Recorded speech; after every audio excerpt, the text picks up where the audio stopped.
मुझे देखने तो दो, मैं सेवा नहीं करूंगा, दर्शन तो करने दो मेरे महाप्रभु का। बोले तू उसका भी अधिकारी नहीं है, जा उसी के दर्शन कर जिसके पास रहता है। बलराम दास जी रोने लगे, मैं अपराधी हूं नाथ, जन्म से लेके आज तक एक भी रथ यात्रा ऐसी नहीं गई जिसमें आपका दर्शन नहीं हुआ, लेकिन आज अपने ही कुकर्मों के कारण आपका दर्शन नहीं कर पा रहा, और ये मेरा दंड है कि मैं इस बार आपका दर्शन नहीं, मैं स्वीकार करता हूं इस दंड को। और बलराम दास जी चले गए वहां से, समुद्र के तट पर जाकर के रोने लगे, और बार बार मानो समुद्र सागर से कह रहे हैं कि एक ऐसी लहर लाइए, मुझे ले जाइए, मैं जीवित नहीं रहना चाहता।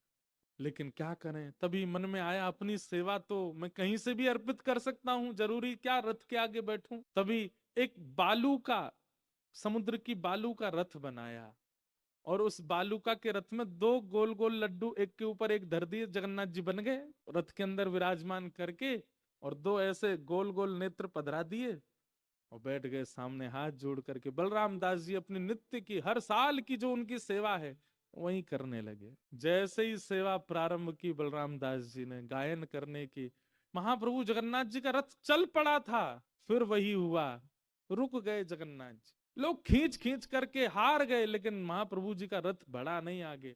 सबने दंडवत किया, बोले जय जय, आज क्या हुआ, आज आपका रथ क्यों रुक गया है?